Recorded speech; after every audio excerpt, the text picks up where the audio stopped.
Trash Talk? It's your boy Dave.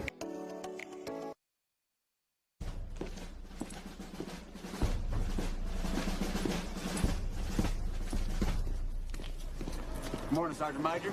How do you know what kind of goddamn day it is?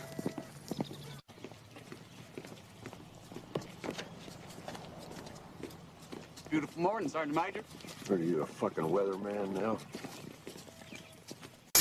You're listening to Sergeant's Time on WTF Nation Radio.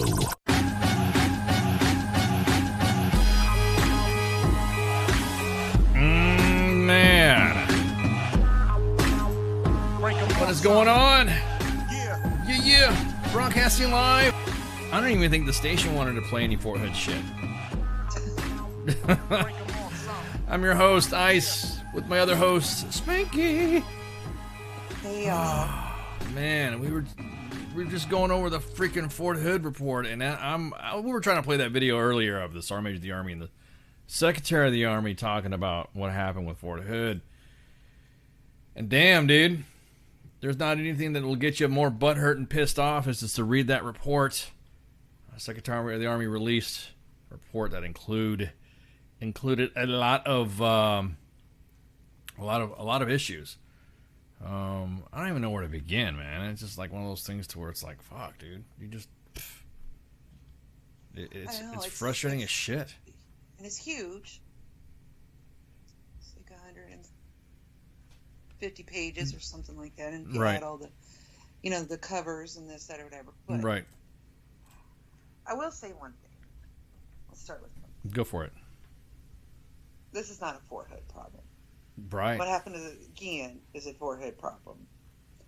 But everything else on here, when it comes to SHARP and FTRs and command climate, and I can't speak to CID's problems, but right. Most of these are Army problems. Right. I didn't go out to say DOD problems because I had a lot of friends that chime in from other services. Like, yeah, that happens here too. But, like, these are not just Hood problems. If you think that this is just happening on Fort Hood, well, it's happening everywhere. Fort Hood wasn't my only duty station. Right. Being a female in the Army. Right. Like, I'm sure you're going to get lots of women, like, echoing that statement. But, right. No, I'm just reading, reading the report. Secretary of the Army released it on Tuesday, and then it began unprecedented amount of relieves, all the way down to the squad level. I mean, can you imagine being a squad leader and being relieved by the Secretary of the Army? I mean, that's. That means I really fucked up. How are you going to survive a letter? How can you appeal a letter of reprimand from the Secretary? Who are you going to appeal it to? The same guy that gave you the fucking a general officer letter? God, it's excuse me, Mr. President. You're going to talk to D. Treasy to see if you can get that pardon to get that shit removed. I don't think so. Right. It's just unfortunate that this had to have been that this happened. I reading through some of the stuff and seeing some of the statements and seeing some of the the issues that were written out. I mean, what was one of the biggest things that stuck out with you, Spanky? Okay, one of the biggest things, and I'm gonna skip over the SHARP for now. We all know that's a fucking problem and needs to be fixed. Yeah. I think this is a really good thing that needed to be changed, is there's no established procedures for first-line supervisors in a failure report situation that identify appropriate actions for the critical first 24 hours. I know y'all have all heard about the first 48 and stuff for missing soldiers and stuff like that. Okay, so what's the first thing you do? Like me as a leader, if one of my soldiers didn't show up for formation, I'm going to call him, go send somebody to the barracks room and look for him. Right? That's kind of the first thing you do. But this happened during quarantine times where you weren't having formations and you weren't doing this. So, I mean, reading in the report what did and didn't happen with Ian, but there really should kind of be some oh fuck him, we'll go look for him after PT because he didn't answer his phone. Or look for her or whatever. There really should be like some kind of standard for that. It could be like, oh, he always oversleeps. So what if he always oversleeps and he misses formation like 3 times a month, but that's the day that he got in a car wreck and went off the fucking cliff? You know, so there really should be kind of something standard out there for everybody to follow. The commanders, is that some sort of something that you think that soldiers down at the squad are our NCOs just not trained enough, or is it something where some of them maybe not, and especially like I said in Guillen's case, it wasn't. I mean, like, you know, she went missing in the middle of the day for one, like, and who knows when's the last time they had a formation, you know, because of COVID. So especially when when there are extenuating circumstances, there needs to be something more than like, oh, she didn't answer her text message, or she didn't answer her phone. When's the last time you saw her, especially as a squad leader? Did you talk to her, you know, or him? Let's not make it just about one particular soldier. I mean, there really needs to be, like, I know for me, like, it really did depend on who the soldier was. And should it be like that? I mean, there probably should be some, like, you know, SP, like, this is what you should do for every soldier. But for me, it depended on who the soldier was. Am I going to go pounding on their door? Am I going to call them? I know one of my NCOs didn't show up for PT. I sent someone to his house, like, right away. He had never missed a formation. He had never been late. And he really did just oversleep, but I was genuinely worried. Like, did he have a heart attack last night? You know, like, something's wrong. Right. You know, just, but that's also me have been a leader for, you know, 6 or 7 years. This isn't me being a squad leader or been an NCO for 2 months either. So a lot of it comes with experience, but I mean, soldiers are getting promoted a lot faster nowadays. Maybe they do need it. Like, okay, first you call, then you do this, then you do this. I don't know. Like, do you think that? Do you think it's like you better go? You think it's like passing the buck, where it goes to you better go check on your troop, and then it becomes a big ordeal to check on him, and then the NCO's like, nah, well, he's not answering his room, then fine, then you need to go to the motor pool. You know what I mean? And then like, right, well, knocked on his door and he wasn't there. You know what I mean? So do you think there should be some more intrusive measures, like for instance, when there is, because in Guillen's case, especially Guillen had she had all of her keys, she had everything there, right. So it was not like it wasn't like it was up and left and looked like there was a sign of struggle. It looked like she was there. It looks like her car was in the park. There was no, she wasn't going to leave post. There was no intent. And we talked about this when it first broke out. Right. About the details of what happened, about the custody of arms room, who's there, battle buddy type shit. And but I'm just wondering, when I asked you about the NCO. Right, exactly. With her, it seems to me she's obviously fucking missing. I don't know. I mean, like, I think I have better investigative skills than whoever investigated her fucking case, especially after reading how CID fucked that up, in the report. But I'm like, did y'all never even watch Law and Order? Like, what did they teach you in CID school? Like, that's a good point. Like, that's right. That's a good point, because it is the entire CID detachment that was there was relieved. They were part of the mix. And the video that I was going to show you guys, it was Army Secretary Ryan McCarthy was giving a speech of what he did. And of course the Webs, like I said, the Webs didn't like Fort Hood either, so it fucking said, nah, you're not playing this shit. McCarthy announced that 14 Fort Hood commanders are to be suspended or relieved, including the Major General Scott Eflant, Deputy Commanding General for 3 Corps, the 3rd Cavalry Regiment, her unit, Colonel Ralph Overland, and 3CR Command Sergeant Major Bradley Knapp. They were relieved. And then that's when he had his dramatic steps displaying about, the results of the civilian panel's independent review. And one of the many initiated that, immediately after her murder, obviously shook the Army. Everyone's asking about General White. General White was deployed.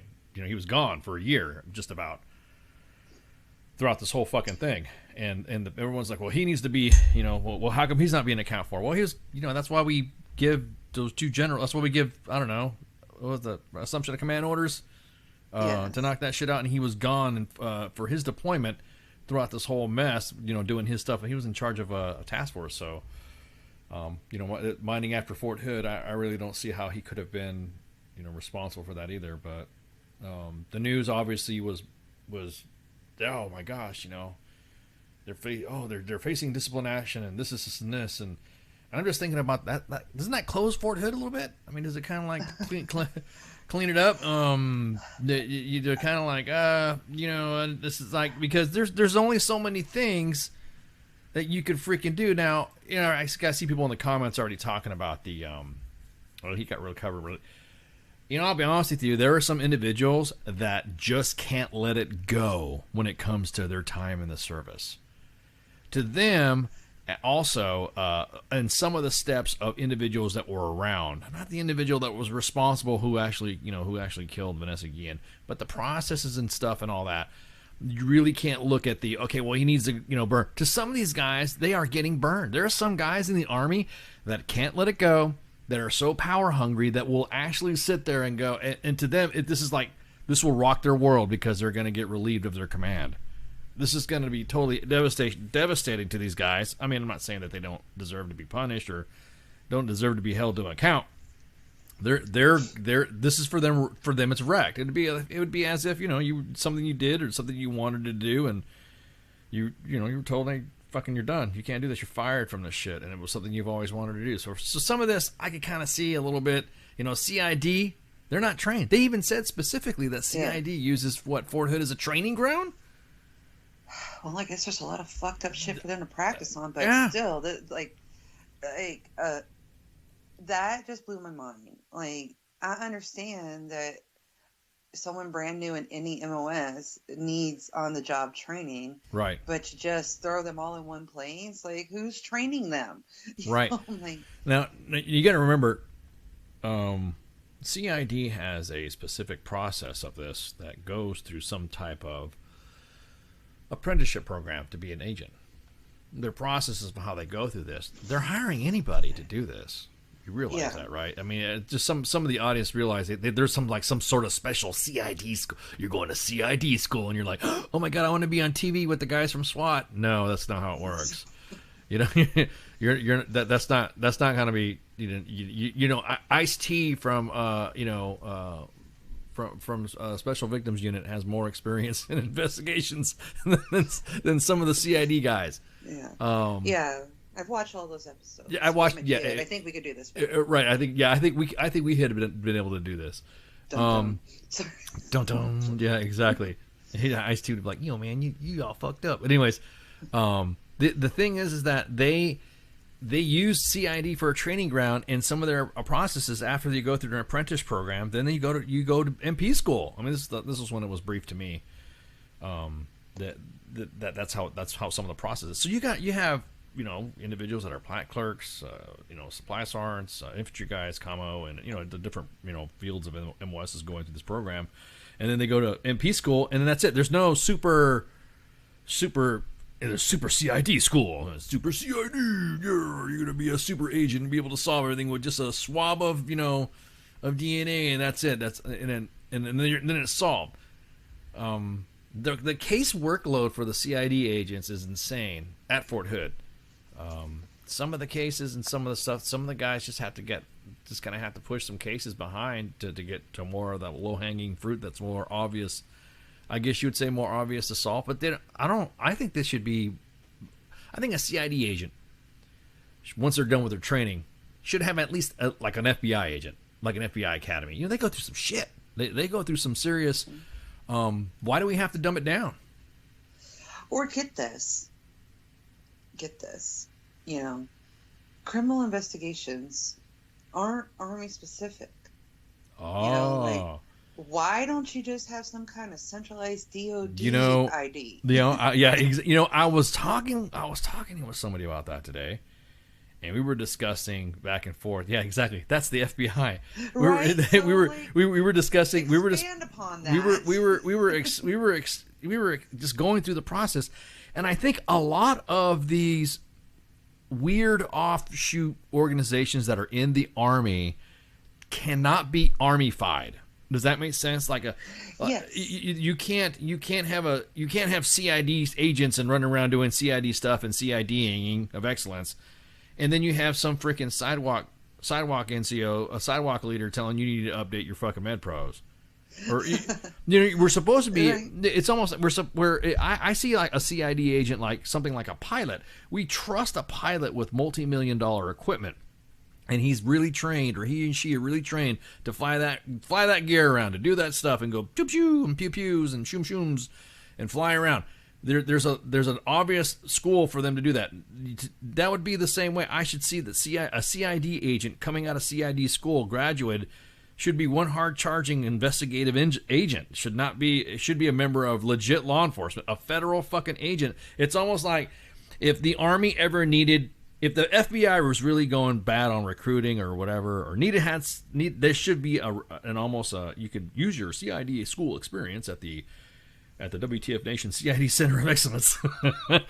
You could use that to do to cross over, so that way. An FBI agent, a CID agent, a federal marshal. I don't want to say ATF because I'm not saying I like ATF, but I'm not saying about ATF being I'm not saying they're not real cops, but I'm just saying that what the role is kind of eh. But their enforcement capability needs to be is up on par, just like a normal federal agency that conducts law enforcement for the Justice Department. And I think it should be more, like you said. It should not be armying. It should not be doing. It needs to be taken away. I don't want to say it. Yeah, I think it probably needs to be taken away from the Army. Well, and because like I said, I don't want to dive in a shark because we don't have time for that with me tonight. But I think that'll take what I believe. Like, this is Spanky personally, and a lot of people that Spanky knows personal problem with Sharp is taking away the prosecution out of the chain of command, out of that period.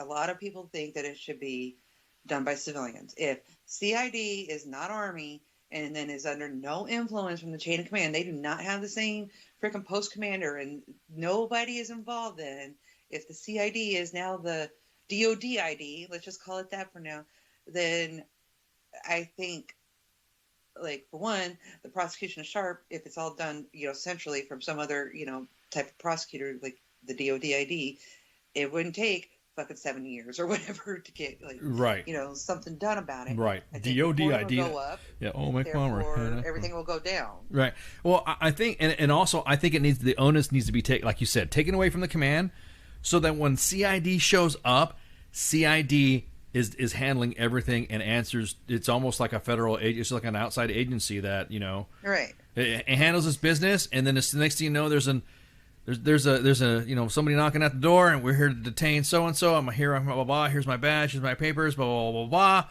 And I got this, I got a warrant, blah blah blah blah blah blah blah. They have the JAG, so that way that soldier can speak with an attorney, blah blah blah. And then there you go, cart them off at that point, because I know CID agents, and I've talked to CID agents, and I realize once their rank is, I'm thinking, God, are we that fucking bad that we got a buck sergeant? I'm not saying a buck sergeant's not capable, but a buck sergeant being a CID agent handling like some big shit. And I know CID school. I know there's got to be something that's big. There has to be something that's big.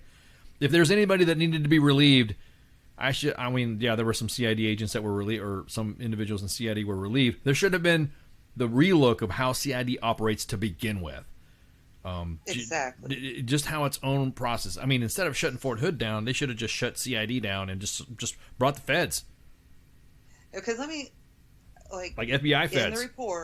In the report, what happened when the investigation to Gann's disappearance? If they would have took, I don't even want to say that fucker's name. Let me see your phone. I think they would have solved that a lot quicker. Right. I was also, because I saw that and I was just like, are you fucking kidding me? Like, you didn't even look at this dude's phone. He's the last person to have texted her, and you didn't even look at his phone. Like, maybe you need a warrant to look at it. You didn't even ask. Like, I don't know. You know what the thing is that it should have been handled to the. It should have been handled specifically to that. How do I say this? Did you guys hear that? That's the sound of CID. Yeah, we used to have CID. No, I'm a sound of the law. Yeah, Law and Orders yeah, and all that. yeah. CID used Criminal to. Minds. Yeah, CID used to mess with WTF Nation Radio back in the day, and that was just a long time before we became legit, I guess. Before we started having. But as far as the warrant, it's like anytime Nation, when WTF Nation, when a leader asks you to see your phone. No. I mean, but if they said yes. If they said yeah, if you're a dumbass and you let your supervisor look at your, hey, let me see your phone, and you go, okay, because you don't know. I mean, you're like, no, here we go, sorry. Yeah, if you have Cavman as your super, I think even Cavman, we need to bring Cavman back. I think they're Cavman's smart. investigating a disappearance. Like, how hard is it to get a warrant to look at text messages? Right. It's really that. I mean, really, or especially, I mean, they got it after they found her body, I'm sure. But, right. You know, but still, it's like, if you're investigating the disappearance of someone, how hard is it to get a warrant for the phone that she was last in contact with? I don't know. When shouldn't be too hard. Well, I mean, we want to know what her text said. You know, right? So, I mean, I know CID's like walking around, going, ugh, you know, it's like, come on, dude. Hey, come on, dude. You want my daughter to help? Yeah, exactly. Where are you? Yeah, exactly. She could find out what anybody's text message said, who she was texting last. You want to get the Let her see her phone. Exactly. I talked to my daughters. I'm like, oh, you want the streets, Dad? Hang on. The next thing I get screenshots. Oh, thanks, kiddos. So is that what so and so said? Yep. So again, you don't. If you as a, I'm gonna tell you what, leaders. If you're the one going through your soldier's phone to find screenshots for stuff, make sure you get a warrant. Don't get hooked up, or the judge will come after you, because WTF judge will put you on and your command on blast for searching soldiers' phones and all that stuff. I guess you can't really do that now. You got to be careful, because there's some things that, implied search and seizure when you go onto you're subject to search upon entering an installation, but that's like vehicles in your body and whatever. But once it comes to a phone, hey, real quick, let me give you some smoke pick tip right here. If you're in the heat, just know you're in the heat.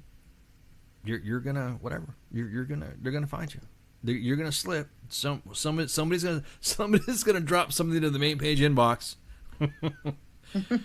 and you're like, hey, so and so said this, or so and so said that, and they go straight to the command. Especially when it comes to something like this. We're not talking about the stuff that some Joe like took a guide on or something like that. We don't care about that shit. Right. But when it comes to something more serious like that, who would have that? Now, they even said in the report. Did you catch when they said that there's other investigations ongoing too about Sharp? That, in other words, there probably was some other incidences that happened to it as well when Guillen reported it. Did you catch that little word? Oh, I'm sure there's way more Sharp investigations and stuff going on that they can't, that aren't complete, and they can't, comment and stuff on it, or won't comment publicly. That's true. On it. Yeah, they're not going to say something. But yeah, it's just. Yeah, they did. It's right, Maureen. They talked about the housing and barracks issues. After that address, though, it happened immediately. We were getting a bunch of pictures in the inbox of commanders' signs getting removed from their headquarters. Yes. They're like, hey, did you see this? Yep. The next one, hey, here's a different angle. Yeah, we saw that too. No, look at this one. Yes, we saw that one too. Yes, we yes, thank you. We know they got relieved. I just want to know what the SARNs did. I want to know about the SARNs, the NCOs. I want to know about them. I mean, officers. Okay, yeah, right. Commanders have to be held accountable. Yada yada. But I want to know about the officers. I want to know what they fucking did. I'm curious. I know they had today. They had the change of command or whatever for the new 3CR people. Oh, the assumption of responsibility. Yeah, assumption of command and assumption of responsibility for, it was Colonel Bradley and Sergeant Major Mundy that took over for 3rd CR. Right. Yeah, so they had that today. I want to know what the SARNs did. I really do. I want to know what the SARNs did. I want to know, what's up. I forgot to say, guys. Shit. Hey, we got to say hello. Yeah. We just jumped right in. Yeah, we just jumped right in and started talking shit. It's like, rah, rah, rah. Hi, guys. What's going on? We have a guest tonight on Sergeant's Time. We have David and Nick from Veteran Trash Talk. And we got a little gift that they're gonna play. So if you pay attention right now, matter of fact, we'll play it right now. We're gonna be talking in the background, just laughing and stuff like that. So you guys are gonna be hearing the sound. But this is a little novelty item that they're gonna give to us to give away, right? Is this prize night? We have to open up the freaking prize locker. We haven't opened it up in forever. We will be getting some prizes from them. Yeah. I should have them this weekend, so we can give away one tonight ahead of time. Okay. Want to get Get to the fucking motor pool! This right here is a fucking soup sandwich. Fix it! Common fucking sense, Private! The flutter kick! Let's go, Ice! So that's the novelty item. The novelty item is the little button, the laugh button, a little shit talking there. So yeah, I'm just freaking. That's gonna be it. They're gonna be talking about that. They're also gonna be talking about veteran trash talk. You know, we always like to empower other veteran podcasters, and so they can come and shoot the shit with us and all that. And we'll talk trash too. I mean, shit, we like talking shit. They like talking shit, so they'll be looking forward to having them come on. But anyway, so that's I forgot to say we had a guest tonight. I'm just reading the report, dude. I'm going through some of the stuff. I'm like, God damn, this freaking Jesus. So other than that, all right. Other than that, we got through the CID stuff. Yeah, we got through the CID. Now we know they fired a bunch of people. Right. After. I do like the change for the FDR, things like, they really should have some kind of standard things and not just, say fuck off their AWOL, I know there's processes for AWOL, like you're supposed to send parents or next of kin letters like, hey, do you know where your soldier is? But, there should be something for that first 24 hours, not like, oh, where'd they go? So I like that. Well, I'll see if I like it when they come up with something, but, one of the things that I looked at is how some of the policies and we're talking about how CID need to be changed up. I think the culture of the NCO and the leader needs to change about just about everything. Everyone, I don't know. I really don't think, like you were saying, I really don't think it's Fort Hood. Just some of the stuff that we've seen from Fort Carson. We really don't hear that much from Bragg. We really don't hear that much from JBLM, but we hear a lot from Hood. We hear a lot. Like I said, it's just, I don't know. Maybe it's just Hood. Maybe it's just Fort Hood. Maybe it's we had it good, Spanky, when we were there. What's up with that? What happened? What'd you do to Fort Hood, man? I think Fort Hood just has a lot of mouthier soldiers, and we're they're willing to fucking raise their mouth, raise their voice. And we don't know how to act right. We're not going to just suck it up and shut up about it. The whole thing that was after that broadcast and all that. Leaders across the Army leaders across Fort Hood were seated in a stadium where General White and the CSM were talking, 3-Corps CSM were talking about what happened. And as soon as it was posted up, and as soon as it came up, then that's when the soldiers were like, hey, let's ask what's going on, ask what's happening, ask what's give us your input. And the soldiers stood up. And when the soldiers were talking, I was just listening to some of the things. Well, first off, they had a cameraman that looked like he was it sounded like he was Darth Vader. Everyone was kind of clowning him in the chat. So he was like, I'm like, God damn, dude, you need to like move the camera away from you or something like that. But at any rate, they had some soldiers stand up and talk about incidences of what they've gone through, and it got like crazy. But on the side, there was Big Sarge going, "You better have your hands out your butt. You better be doing this. You better speak up. You better do." I was just kind of like, I'm glad I didn't get a chance to watch it now. When someone's asking you to open it, are sergeants like kind of like messing it up for it right now? It's like when it's time to ask for that empathetic ear, and you have that empathetic ear open. Do you think it's like a good idea for sergeants to sit there? You better do it. You better. I was just kind of like, God, dude. The dude's asking for information, asking for the soldiers to open themselves up a little bit about their experiences of what's going on or how it's connected to their relation to what's been going on post. And then they got Big Sarge going, "You better shut up." Oh, my God, dude. No, that's not the time. Yeah, that's not the time. Especially if they're speaking about an emotional topic that they've went through. You know, if they went through something and it's an emotional event through them, you kind of like got to give them a little bit of a, I don't know, give them some space about that shit. You need to, you need to kind of let them vent. That was on my list to watch that before tonight's show, and I just did not have time. I have already sent the link to myself, and I was just way busier, since Tuesday, and I have not had time to watch that because I did want to watch that live before tonight's show, and I didn't get a chance to, and I'm glad I didn't, and I'm really glad I didn't watch it live, because you know me, I'd have been all up in the comments like, "Hey, Big Sarge, calm the fuck down." Yeah, I was observing. Seriously, I'm like, I might have because left my house, because where that is, it is literally a 2-minute drive from my house where they were doing that live at. I might have just drove there, put on my WTF Nation shirt, and say, "Hey, Big Sarge, calm down." We should just do that shit, man. It's just like when I'm down there, we should just show up and just walking around and just say, "Hey, what's going on?" I don't know, do a live video just on, Oh yeah, I'm these down. two soldiers, these two old fucking soldiers are running around the commissary or the PS going, "Hey guys, hey, we're from WTF Nation. You guys want to talk about what's going on at Fort Hood?" Oh, yeah, if you don't remember, me and Minx tried that before. And Mom and nobody, they were scared to talk to us. Maybe they won't be scared of you. They're scared of us. I am not going to. I'm not. Why would he be scared of me? I'm not going to talk to me. I'm just going to sit there. "Hey guys, what's going on?" His name, whatever. And you guys want some WTF Nation Radio or U.S. Army WTF Moments T-shirts and mugs and koozies and Ranger panties? I'll be more than happy to throw them at you.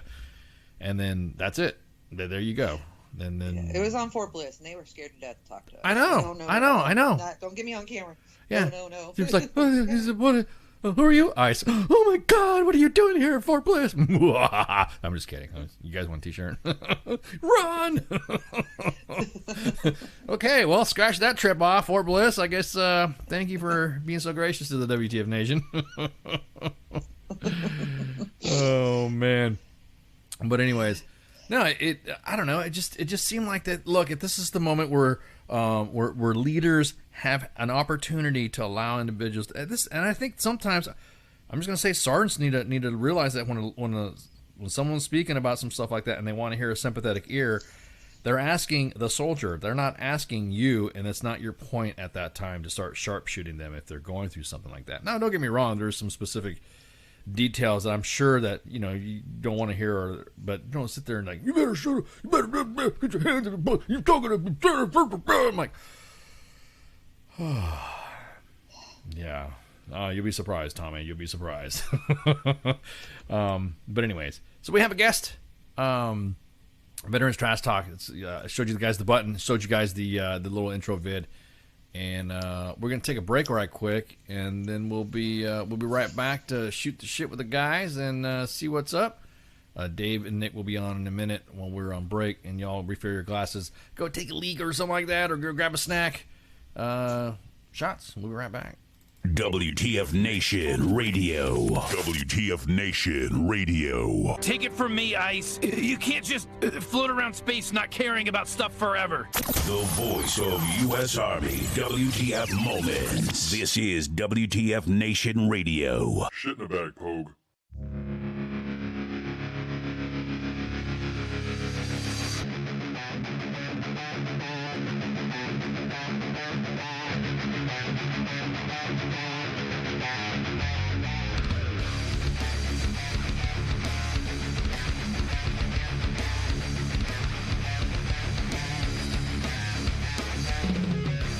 These arms away, nothing feels the same.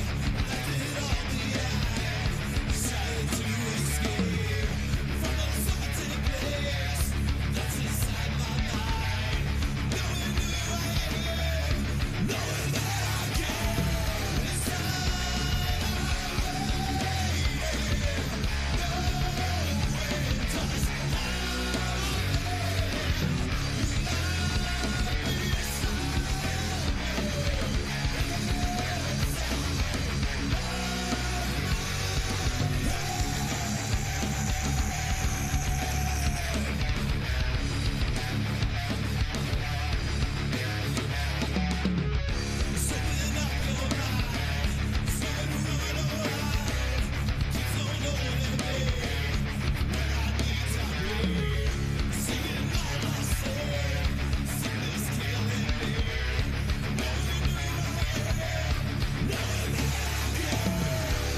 sirens are going off.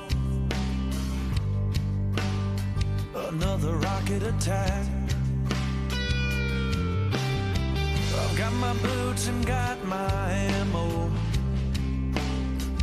in my 50-pound sack.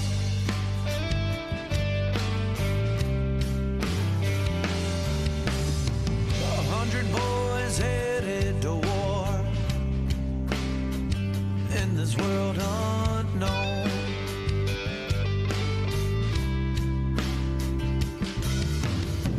The only peace of mind I've got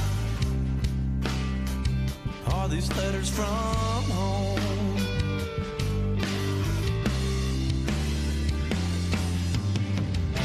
Another day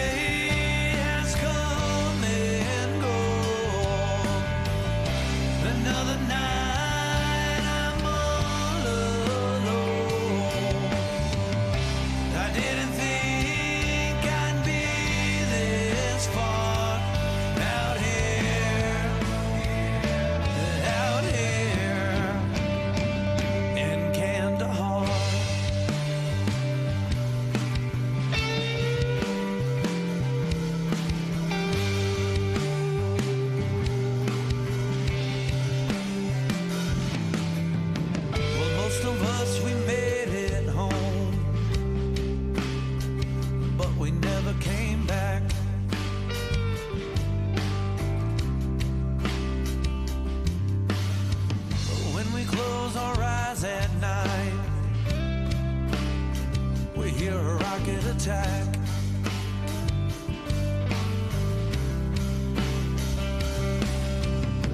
I've tried to talk and tell you about it, but it ain't the same.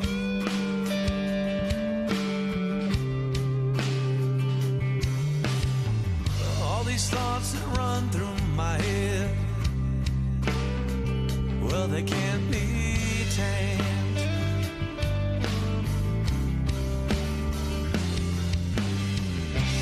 Another day has come and gone.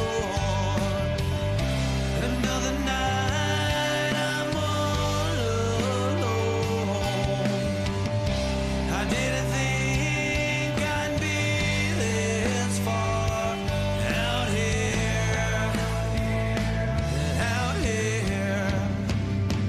in Kandahar.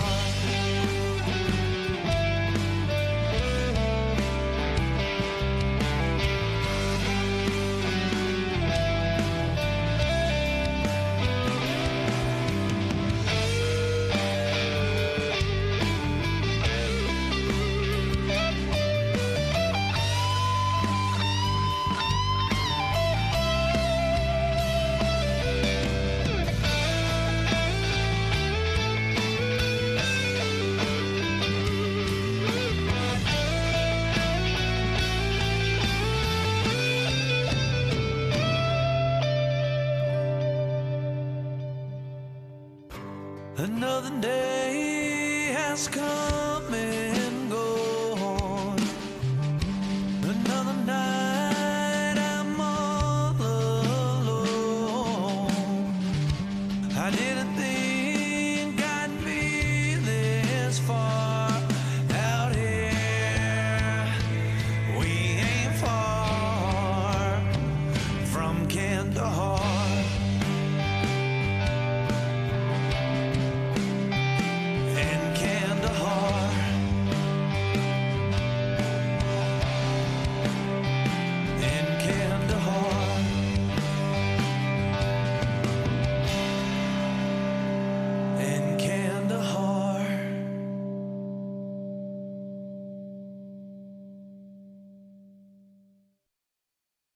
I am here determined to stop this future atrocity. This station is now the ultimate power in the universe.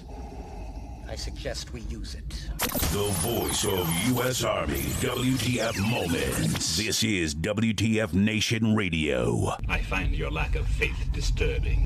Everything stated on WTF Nation Radio is to be considered the opinion of the person that stated it, and not an official representation of WTF Nation Radio or U.S. Army WTF Moments. Price does not include tax, title, or license. Some assembly required. Each item sold separately. Batteries not included. Objects in mirror are closer than they appear. If conditions persist, contact a physician. Individual results may vary. Keep out of the reach of children. Avoid prolonged exposure to direct sunlight. Keep in a cool, dark place. And please enjoy the show. Shots. And we're back. Man, what a heated, first conversation and shit. God, got me all pissed off at Fort Hood. Anyways, we're with our guests from Veteran Trash Talk, Dave and Nick. What's going on, gents? What's going on? Thanks for having us. Dude, through some talking and some discussions and all that, dude, we were kind of wondering, all right, well, who you guys are? As soon as I saw the button, dude, I'm like, yeah, we got to get him on. So, tell us about yourself, guys. Thanks. The button, yeah, that's definitely Dave's baby. He brought that up. So Dave and I are still active duty, but my buddy Joe, who's not on, obviously, he and I have always wanted to get into the podcast realm and get into the sports talk stuff. But who has done that before, right? Right. Being active duty and. I'm not afraid to say it. I have all the schools and stuff like that you want. Ranger qualified, jump master, yada yada yada. Go through the roof. I go to behavioral health. So when COVID hit, they shut all that down, and I'm sitting here thinking to myself, well, and then what do I do? I can't go see them. I can't go see physical therapy for my back, my knee, whatever. And I call up Joe. I was like, hey, man, I've been doing a lot of Zoom meetings and stuff like that. And why don't we just start recording some of us talking shit to each other? And bottom line, I was looking for my own therapy, because the only people that are going to take care of us veterans is ourselves. It's us. Yep. So that's what we kind of looked into. And I was like, hey, look, we'll get into the sports later, but let's, I can't imagine the veterans out there that are hurting right now that have to wait a month, or whatever for their appointment, and now they can't even get that appointment. I'm still active duty, so I get mine pretty much whenever I can and need it, but they can't start canceling those. So the pain was adding up, and I started recording with my fellas. Got some guys together. Got Dave on. Dave was my platoon sergeant back in the day, was it 2010, something like that? So yeah, 2008, yeah. Yeah, something like that. And then he forgot how to jump out of an airplane. He got hurt. I took his spot and never looked back. So I'm taking you guys are of the airborne persuasion, because that's what I'm talking about all the way. You which master school did you go to, Nick? Did you go to the 82nd one, or did you go to the Benning one, or did you go to the? There's only one at the 82nd. So there you go. That's right. The most premier. I don't know if that other one's legit, but that's right. See, I said this to Spanky as well. She's like, "How many jump master schools you got?" And I said, "1 at the United States Army Advanced Airborne School at the 82nd Airborne Division." There we go. I'm pretty sure the jump master that hurt Dave went to Benning, so I guess I could thank him for that. That I got spring shot into my fast track into my career, because that jump master sucked because he went to Benning. That's why you got promoted, Nick. That's why you got promoted. It is usually how it works. Fast track like a mug. Usually how it works. There was a platoon sergeant at 5 years in. Hell yeah, it was. So. Okay, so real quick, Nick. Then since we're blabbing real quick about give us a little bit background here. So I know you're active duty. Did you get does everybody know you're going to be on here? Because last time we had active duty NCOs on here, they were the winners of the best Ranger competition, and they almost got their shit pulled because they came on to talk to us. We literally had to sterilize. So I'm not worried about it. I got a lot of you brought it up earlier. I was watching your segment earlier, and this is why I'm not afraid of it. And like I said, I don't care who says it. I work at the Non-Commissioned Officer Leadership Center of Excellence. So if anybody wants to have a problem with what I say, I'm at the pinnacle of who teaches NCOs how to be NCOs. So I'm never going to talk bad about the Army. I love the Army. Of course. I can say things I don't like, but that doesn't do any good. It's just whining. Correct. But what you said earlier in the segment about the NCO culture, that's that's why I'm not really too worried about what anybody is worried about what I'm going to say. The culture is what's screwed up, right? So a little bit of background there. I love being more, I would say, transparent. Of course. Yeah. You're very fair. Nothing wrong with that. To where it's like nothing wrong with that. Oh, but I mean, the Army's given me so much, and I've given them as much as I can. So I'm not gonna talk trash. I mean, I can obviously be like, so we can all throw fingers. But yeah, I grew up in the 82nd. I was 82nd baby, and then went to be a RI in Florida. So I was a Ranger instructor down in Florida, and then I went out to Hawaii. So I got some beach life about 6 years in a row and did a first sergeant timeout in Hawaii, and now I'm doing what they call a broadening assignment. Oh. And I am learning how the operations side of the world works as far as, that kind of stuff. So it's not fun. And but it is what it is, and it's a great unit. They have great people working there. And again, it's the culture. It's the people that put up with the crap. It's the people that don't enforce the policies that are written. Right. And so you were spot on with that. That comment was 100% awesome. Absolutely. But yeah, so I'm not too worried about it. But yeah, active duty, work at Nickel Co. and having a blast there. Did you just call it Nickel? I was wondering what the name was because all the other senior NCOs were calling it. You know how there's B-Knock, B-Knock and A-Knock. They were calling it Knock Lock. Knock Lock. Oh, I've heard that term. Yeah. I was like, oh, okay, Knock Lock. It sounds like something you freaking, I don't know. It sounds like a cheesy commercial gimmick or something like that. Insure your car at Knock Lock. Like the Aflac duck. That's like the Aflac duck's freaking. But, anyways, so hang on. We got a phone call coming in. Who is this? Let's see. Hang on. You already got a phone call, huh? Yeah, I was about to say. WTF Nation Radio. Why are you calling when I got a guest? No. I was talking about your gifts and everything. The NCO Corps, to my opinion, I did 20 years and is gone. The NCO Corps, the backbone of the Army, is gone, in my opinion. Man, all the way uphill. More NCOs are about their NCOR and how pretty they are and what they can do to get what they want. Cool. All right, man. Well, appreciate your call. Thanks for your input, brother. That was legit. So that's why we started what we did. We started our page because the community has lots of people like that caller, lots of people the most diverse people on the planet, or in this country, I should say, because we are a very diverse country, is the military. So you have a lot of people that they're looking for that community. So we started one. We started a community it's like, come on, say what you want, and then people are going to roast you for it. and then maybe you're going to learn that the little window, the box that you created for yourself isn't what it is. Now, real quick though, but when you were going through, you were told that all appointments for behavioral health were going to be kind of cut. What was your chain of command's reaction to it? What were they? I mean, were they sympathetic to you going to behavioral health, and were they sympathetic to you understanding how you're going to need to find another venue to seek assistance? Well, the chain of command it was very supportive where I work. And again, there's some people that have horror stories. I haven't had one of those yet as far as chain of command supporting what I've wanted to do or what I wanted my soldiers to do.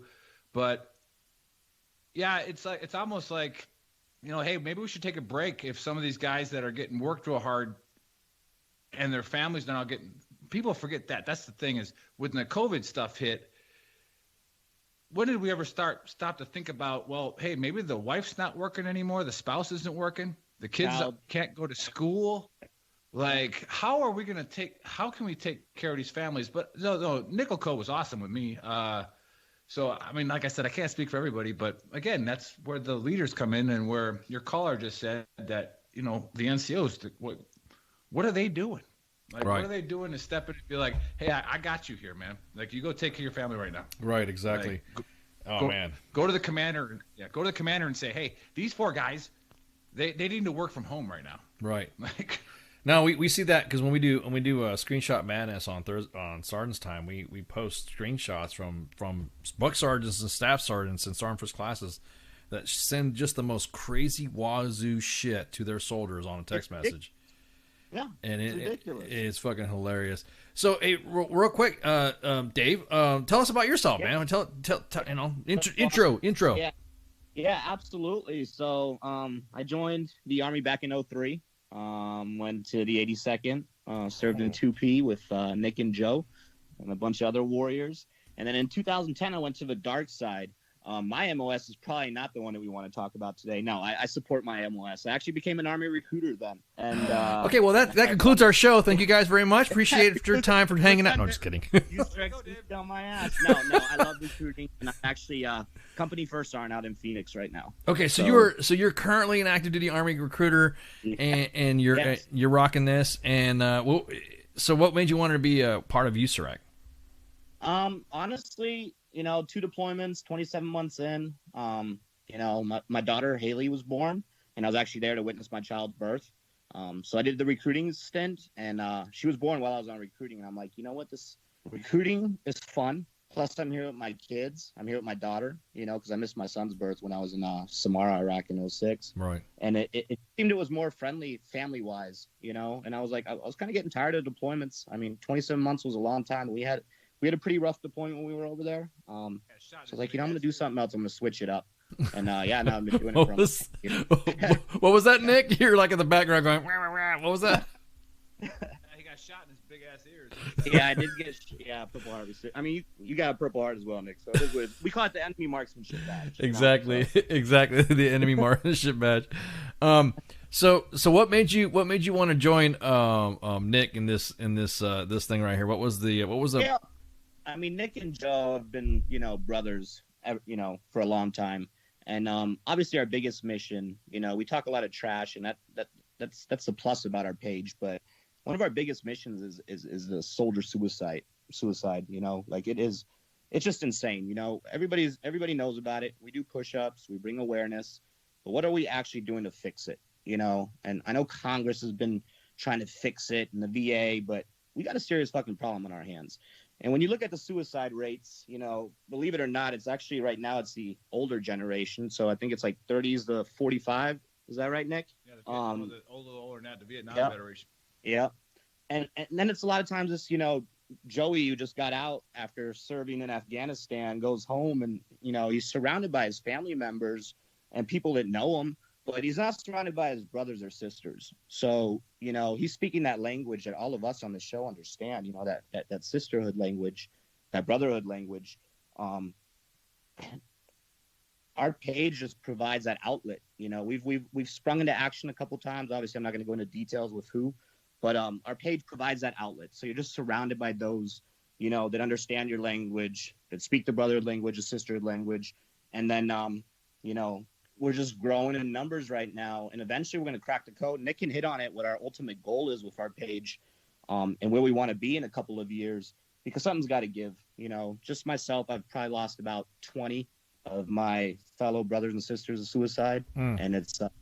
It's tough. Yeah, I bet, man. Okay, so go ahead and give pre-jump, Nick. What was Dave saying? He just put you on the spot, man. So. Right. So the when the T11 came out, they changed pre-jump like 15 times. every time a soldier died, it was because pre-jump sucked, and so we have to change that. It had nothing to do with the shoot. Always jumper error. Always jumper error. Yeah. Obviously, you guys aren't doing enough sustained airborne training. Exactly. You got to get on it. Of excellence. Yeah. Again, we're a for-profit company. And you don't hear a lot of veteran organizations say that. And we love every nonprofit organization out there, period, right? Wounded Warrior Project's taking my family snorkeling, all that kind of stuff. Good for them. The fishing adventures. We have these guys on our show, our podcast. We promote any veteran-owned business. Come on, talk about it. And because, there's somebody sitting there that doesn't want to watch the news, doesn't want to put on some kind of media, but hey, maybe they come on our page and they watch this guy say, hey, he's got a fishing place out here. Let's go talk to him. Either way, like we talked about, the reason you brought up pre-jump, that's a good point, was we had to keep changing pre-jump. So the whole system of how we're treating veteran suicide is broken. It's broken. Otherwise it would get better. Yeah. Like there's no reason why it should get worse. Right. Now, honestly, the DOD doesn't have to take the brunt of all of it because we get the guys that, recruiting brings in the Army. Dave, thanks a lot. And so they yeah, thanks, dude. Thanks, Dave. Go sit in the corner. I provide the strength, okay?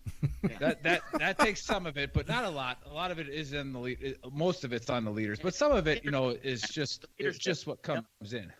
Yeah. So our goal, I want to be like 60-something years old. I'm almost 40 now. In about 20 years, I want to be able to send people anywhere they want to go at any time. So Veteran Trash Talk is for profit because why not build the biggest veteran community of all time, pool the resources together, bring those nonprofits in so that we can send people there. But no, not only we can have beach houses. We have houses in the mountains, places where it's like we own that stuff.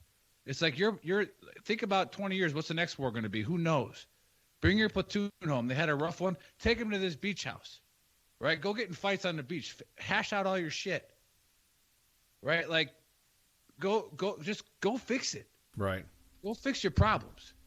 And it's like, oh, you need a break? Your time away? Guess what? We got you. And we don't need donations. Like, we don't need this kind of stuff. I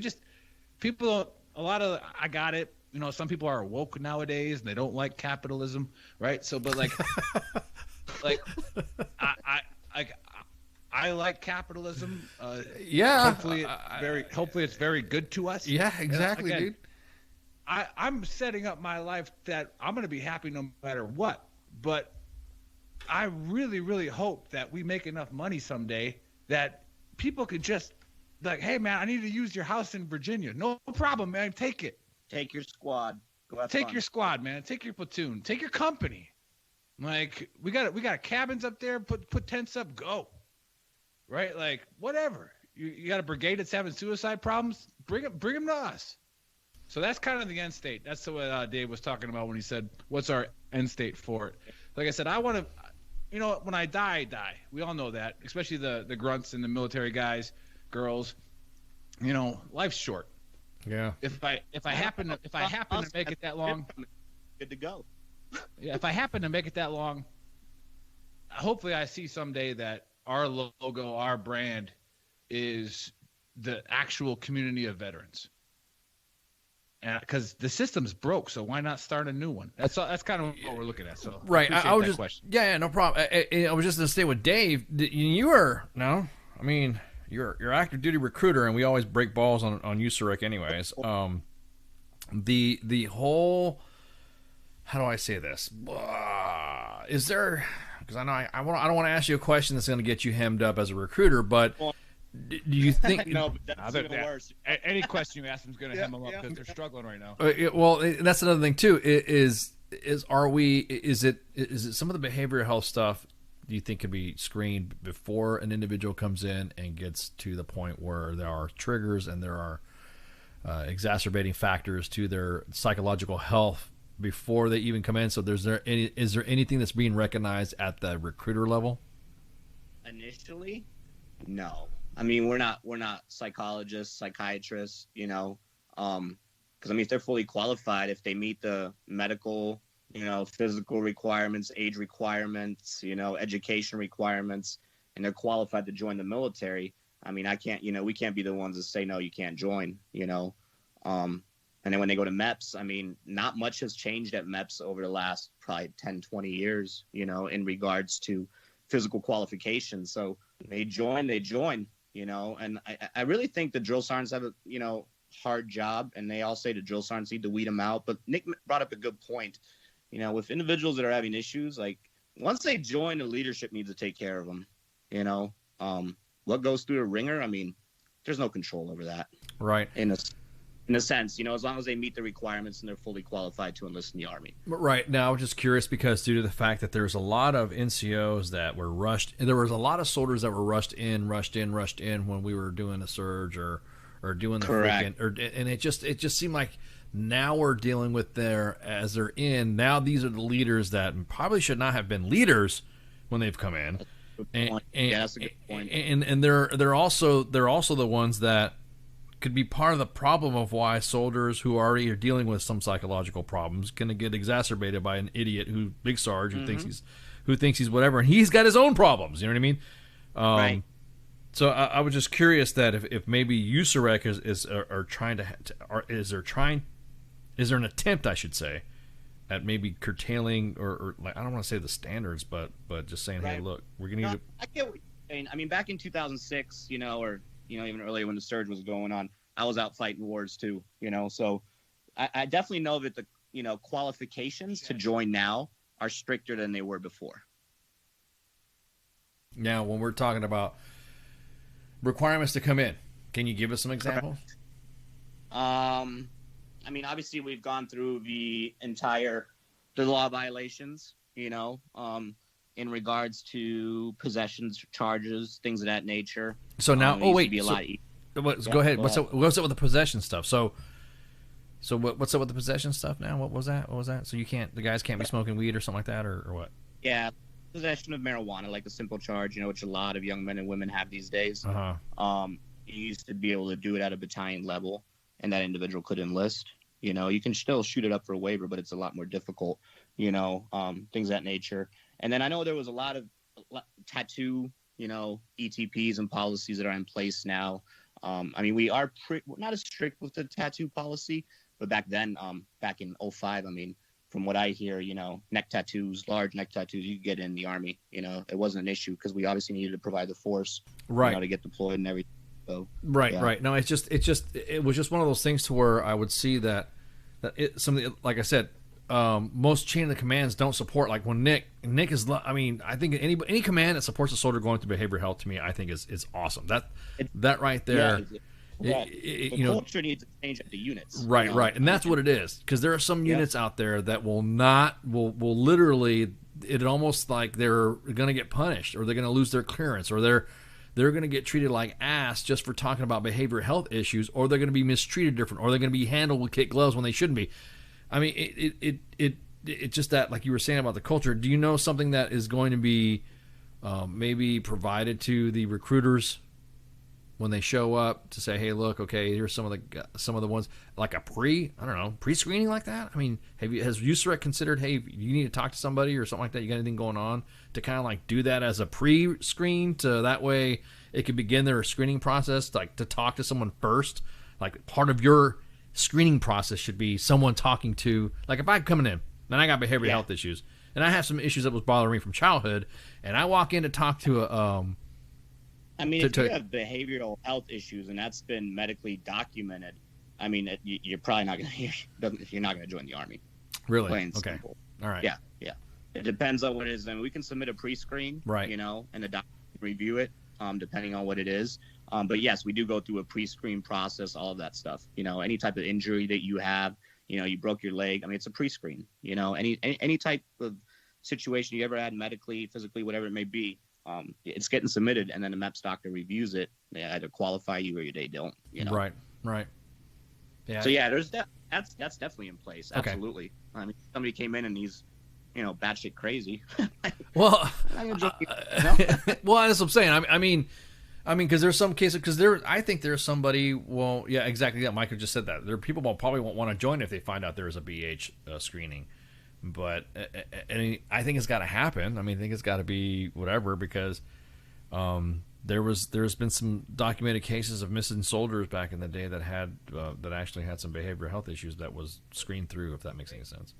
Right. That's a good point. But again, what we brought up on our show, and it was when you talked about what your earlier segment was, we talked about it at one of our podcasts, and one of our hosts is a special forces guy, and he brought up this right away, right? What you said. Where are the NCOs at? This is like two months ago. Right. And it's like, let the investigation work out. Let's find out who's responsible. Calm down. We'll find out. Correct.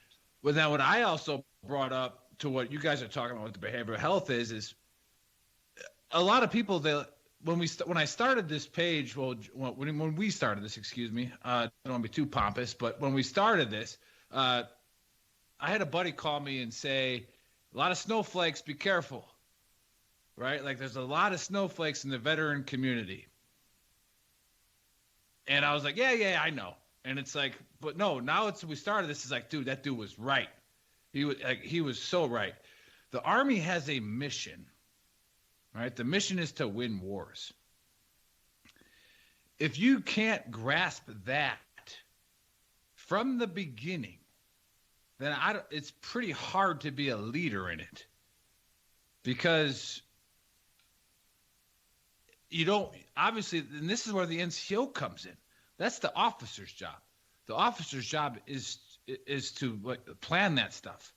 We're the ones that are supposed to get the force ready. That's our job. Get the force ready to win wars. Lead them, take care of them, train them. Make sure that they can come back. Right. So the whole issue of behavioral health, yes, the stigma is wrong in some places, but not the overall Army. Right. Now when you talk about that, and you're just saying about soldiers being snowflakes or being, they're whatever. Veterans. Veterans, not soldiers. Veterans. That the broflakes are unreal, bro.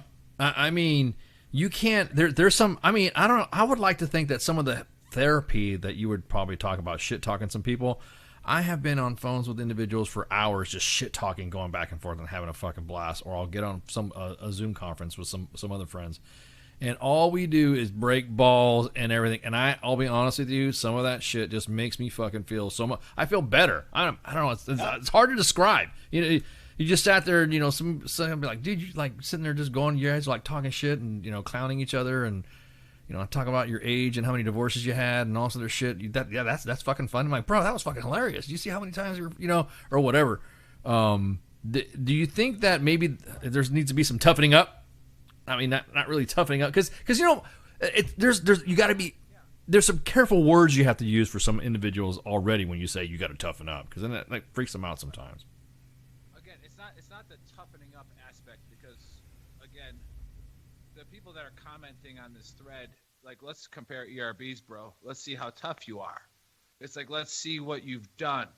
It's not about being tough. The tough guy comes out and says, "Hey, I need to talk to somebody." Right. Now we had we had the SEAC on, the retired SEAC. Yeah, he was on here too.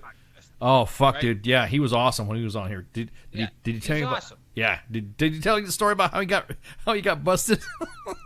Oh, yes. We talked the whole E-Tool story. He also talked about how he had to go to talk to the Secretary of Defense and said, "Hey, I need to go talk to somebody." Yeah, exactly. It was awesome. It's like, it was awesome. If you're going to be nervous to talk to anybody that you need help, it's General Mattis, right? Right. Like I don't want to knock on that guy's door and be like, "Hey, I gotta take a break."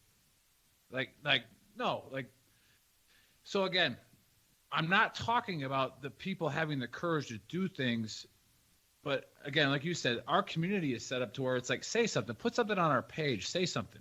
And then you're going to get some idiots that comment, but then you're going to get some real support on there from your brothers and sisters. Right. Like they're going to be on there and they're going to be like, "Nah, look, this is where you can go. This is what you can do." But again, don't knock the Army's mission. Don't knock the Marine Corps mission. Don't knock the Navy's mission. Their mission is to win wars. Right. And that's a good point. Do you think sometimes when you criticize something that, like you were saying, we love the Army. I mean, we totally love the Army. But when we call some shit out that's kind of fucked up on when it comes to some type of procedure or someone needs to be held account, there are leaders that actually think that you're being disloyal to the Army when you do that. Correct. Got to hold them accountable. Got to get them out. Yeah. Got to get them out. 100%. I see you nodding over there, Dave. What were you going to say? No, like Nick was, got to hold him accountable. Yeah. I mean, that's the right there. Yeah. And it's the issue, and you got to fix it. The issue a lot of times has to start from the top. We always want to start from the bottom. Like from the bottom and then go up. No. The issue a lot of times needs to start from the top. Right. We got a lot of we talk about like the culture change and why it's okay to go to behavioral health. When I was coming up in the 82nd, I mean, you go to behavioral health. Oh, you just said that. You said, okay, you guys know what the Q word is. There's a Q word we always like to say. And every time I say something, everyone gets on me because I say back at brag. So you just back at brag. Back at brag. Yeah. So you just said it. Yeah. I was raised in the 82nd. I was like, yeah. Go ahead. I'm sorry. Yeah. But let me tell you a story about. Let me tell you a story about real jump master stuff, right? Not the betting stuff. So wait, let Dave finish, man. Let Dave finish. He was up. Dave, sorry. Oh, you're good. You're good. Just back then, you squad leader, team leader, whatever you are, and then you got some issues going on, which a lot of us do. But the minute you say you want to go get help, you feel like you might be letting your team down, your squad, and then B, you don't want everybody looking at you like you're weak. And then the higher leadership, like sick call back in the day, like just going to sick call, you were a shitbag, Yeah. So the leadership that was already in charge, they're now even, higher up in the echelon. So it's a culture change, a culture shift needs to happen. Right. And I think we'll be good to go. And NCOs need to take charge. If your soldier's feeling some kind of way, take care of them. Because when you go overseas and you're across that wire, he needs to be 100% good to go. Not to mention, and also has to have faith in your type of, in you. If you are a leader and you're going outside the wire with your troop and you had just been finished berating his ass and shit talking him before you went out, and he remembers that shit, or he'll be so fucking distracted about it, he won't be mission focused on that stuff. 100%, man. 100%. So real quick, the button. What was the brain genius behind this one right here? The rocket scientist behind the button, and why the button? Why do we have a button? Dave, before you jump in, before you jump in. So this is why I brought Dave onto the team. I love him; he's my brother, but he's the genius behind this. So this is why he's here. Yeah, Nick's the CEO. I only own smaller percentage of the company, but good to go. I'm happy to be with my brothers. But anyhow, the button, it's always kind of been one of those things I've wanted to do. Shout out to Talkie Toys. Okay, my buddy Sean. Not sure if you ever seen the fuck it button or the blah button or the, what's the other? The poop button or the shut up button. They sell them in Walmart and Spencer's and all that stuff. So one of my close friends, Sean, he has a company called Talkie Toys, and he did these buttons. And a couple years ago, I was like, you know what? We need to come up with a military button. Obviously, our platform, our group started, and we created the Veteran Trash Talk button that comes with 12 awesome phrases, military phrases. Let me break it down, and style. Yeah, it's a good stocking stuffer. And I think Nick forgot to mention earlier that proceeds from every single sale that we have, if it's shirts, buttons, all of that stuff, go towards Stop Soldier Suicide as well, who we are partnered with. And I think that needs to be recognized as well. It's not like we're pocketing all the money. We are actually actively donating to them as well. But that's the button, and I think it's going to go viral. I mean, it's funny as hell. I think everyone should have one on their desk. So go to shopveterantrashtalk.com. Let me put that plug out there, and get yourself a button. We also we haven't. I was just telling Spanky, we haven't opened up the prize lock in a long time. So the fine gentlemen here, Dave and Nick, have given us some swaggish button-like materials and prizes to give out. And so hopefully we'll be able to, once we get it up and secured, I'm excited, man. I like. See, that's the whole thing. We're kind of like, we're kind of like the same. You know what? That's a good point about the four. I want to say the same. I'm sorry. I'm jumbling questions because I have a question that's at the tip of my tongue. You said for profit. Yes, sir. Did you say define to the audience what a for-profit veterans business is? Right. So I'll leave a lot of that explanation up to people who are smarter than me. But shout out financial advisor. Yeah. I do have a business degree, but it doesn't really matter. I didn't pay attention. I think it was from Excelsior. It was online. The TA paid for. Oh, it was the Sergeant Major's Academy special, right? Exactly. No, I'm getting the Sergeant Major Academy Masters right now. We call it the Yale of the Southwest. But y'all get some Yale. You got some Yale in you. Yep. So like I said, for profit, we don't get the tax breaks. We don't. We can't take donations, that kind of stuff, right? But the main point is we can make more money than a nonprofit. In turn, we can do more than a nonprofit. So that's why we did that. We literally we made our team full of successful people who are strong, great character, and have their lives somewhat in order. All of our lives are messed up. We're freaking damn infantrymen, right? So like we all like our heads are all blown up. Like it doesn't really matter. But we got strong wives, all that kind of stuff. But whatever. But yeah, that's the whole idea. And like Dave said, we partner with Stop Soldiers Suicide because they have an actual wellness team. So we researched some organizations that we could donate to, and our lead sponsor of our podcast is Ventura Training Athletics, who's a got out of the Army, 82nd guy, right? Awesome dude, obviously because he's a paratrooper, but they do muscle activation, and he treats veterans for free, and he gets paid $400 an hour. So when he's treating you for free. Right, and I went in for my knee, and they said I need a knee replacement, and I need to stop running. It's probably time to look to get out. I go to California. I see my boy. I'm running 13-minute 2 miles again. Oh, that's what I'm talking it's about. like that's the stuff that we need to get into the Army, and the Army's going that way. The whole new H2F cycle coming out. I've read it all. It's going that way. It has helped. Well, I mean, I'm glad that the Army's starting to get that way because on my side of the house, I use Thor 3 out of USASOC, and it changed.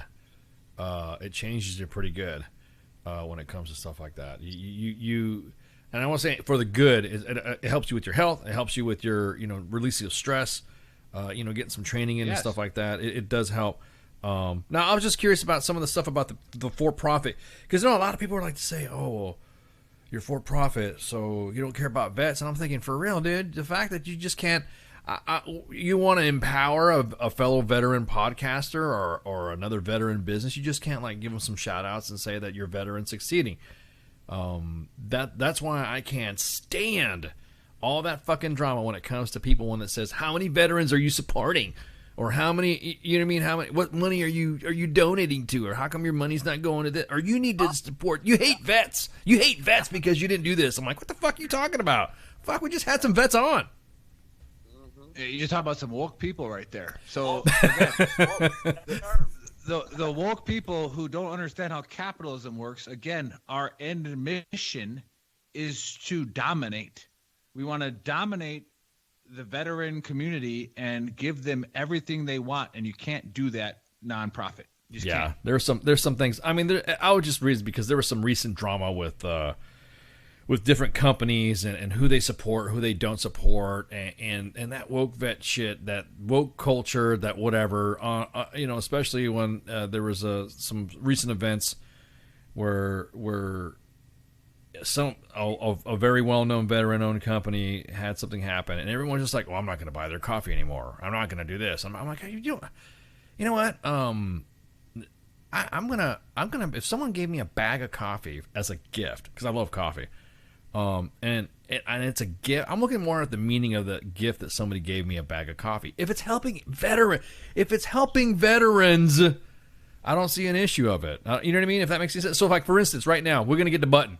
And we just drop your freaking link all over and your page all over to our followers, and to get you guys energized and help you guys go viral. There's not supposed to be no hate on that. That's not, you got fuckers that trying to draw some shade on that. And I'm like, Jesus fucking Christ, dude, leave them alone. I mean, the page, the station, the rest of the team that work for Army WTF Moments and WTF Nation Radio, we get a lot of shit for that. You're not doing this, or vet. You must hate vets because you didn't have somebody come on there, or you had you didn't do enough for veteran suicide. And I'm thinking, shit, we talk about it all the fucking time. We bring it up all the time. We're having you guys coming on. It's just little shit like that. I was just wondering what your guys' own personal opinion when people kind of raise an eyebrow when you say you're a for-profit veteran company. Dave, you want to take a stab at that before I do? Go for it, Nick. Okay, so why are your eyes rolling, Dave? I'll let the CEO handle that one. I don't want to get us in trouble, you know. No, I'll get us in all the trouble that we need. That'll work. We got you back. Yeah, so we really appreciate that you did that for us, and I know Dave has helped hook that up. Yes, like we have to keep continually pushing it out to people that we are for profit. Like we're not giving you things away.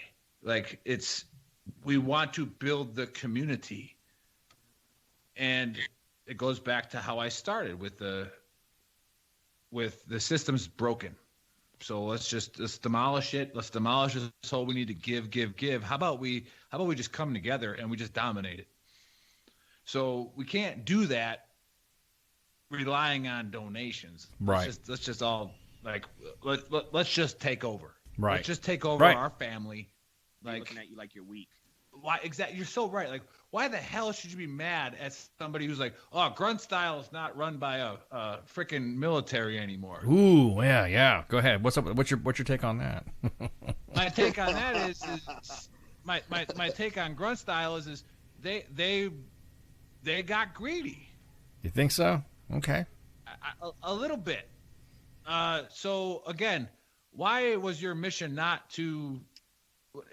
That's their own personal business, and God bless them. I don't have any Grunt Style shirts. I had Joe send me a tap out shirt to make a video once. It's kind of like the same thing. So I made a tap out video. You can check it out, like how to dress like a warrior. A deflection shirt. Same thing. Like so, you guys can check it out. Like I made this video about how to dress like a warrior. Yeah. So that nobody messes with you. And so you put up a big Ranger flag in your garage. You buy a punching bag. You don't have to hit it, right? But you just buy it and you put it there, and then you wear the tap out shirt. And you're good to go. So everybody knows that you can't fuck with me, right? Like it's pretty self-explanatory. You see somebody Ranger flag, shit. Oh yeah. Bag, Oh shit. Yeah. out. So God, come on. Oh dude, back up, dude. Exactly. We're having some people come on our podcast the next couple of weeks that own freaking apparel companies. Now, technically, we're an apparel company. I don't give a shit if they make more money than us. See, that's the thing. I hope they make a lot more money than me. Yeah, I just don't understand the hate though that everyone has on apparel companies and everyone has on everything else when it comes to just talking about, like, for instance, it's when it was that kid that shot up those guys and fucking in that one riot and that one protest, I guess you would say. Oh, in Wisconsin, that's where I'm from. Yeah, and he shot those two dudes. And he was wearing a Black Rifle T-shirt, and fucking people went nuts on Black Rifle coffee. And I'm thinking, what's wrong now? And what it was is that everyone's talking about there was an implied endorsement just because the kid wore a Black Rifle T-shirt. So it made it look like there was implied endorsement just because some whatever. Now, I'll be honest with you, the politics of what a company does or whatever is on them. But my biggest thing is that they're a veteran company. If you're a veteran company and you're saying, it's almost like the division of veteran companies is now starting to grow. Like there's one group that's all about the tap outs, that's all about the afflictions, it's all about the Grunt Styles, it's all about the don't fuck with Ranger Up. Can't fuck with a guy with a tap out shirt on. You can't fuck with Ranger Up. Nick Palmachano is a friend of ours, and blessed be Nick.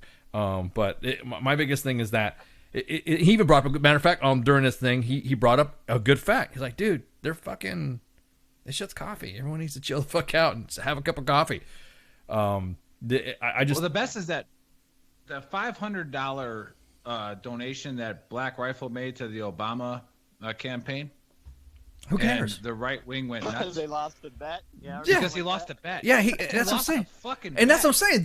Nobody knows the backstory to some of the stuff that's happening in the veteran community if they don't follow it. Immediately they said, "Oh my God," and then started trash talking how these guys are. Hey, look, if it was documented and it was put on video, people, and it was like shown to people's faces, they still wouldn't believe it and want to go woke on them. You know what I mean?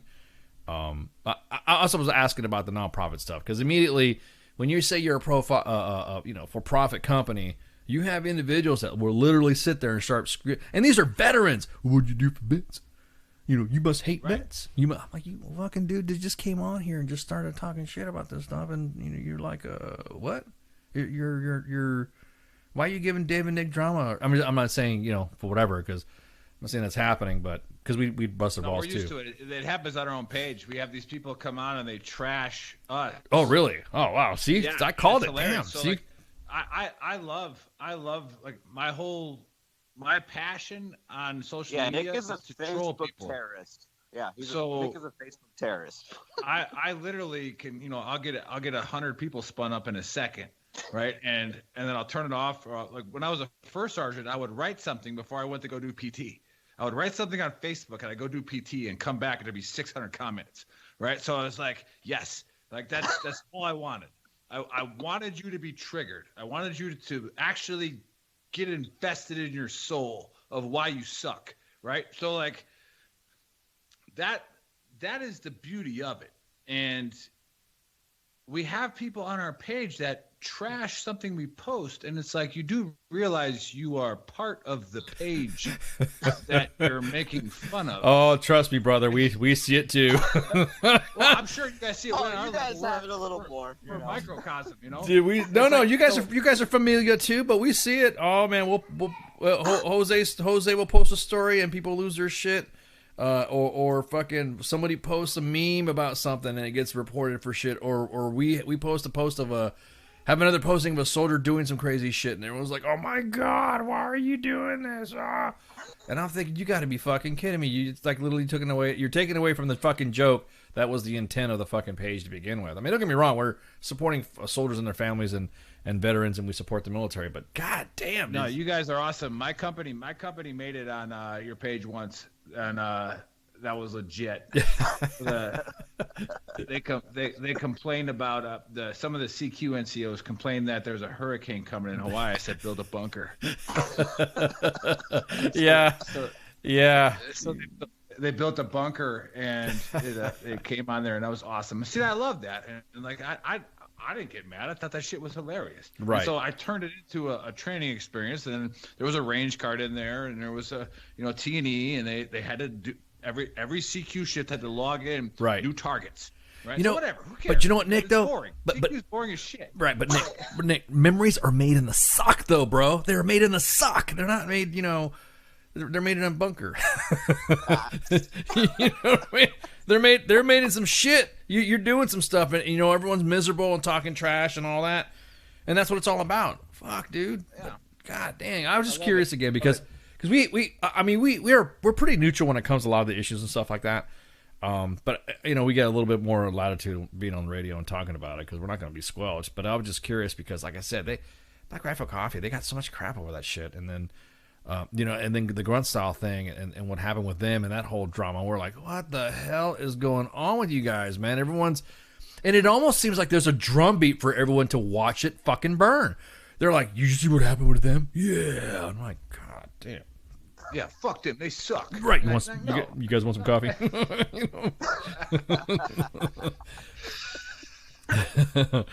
God.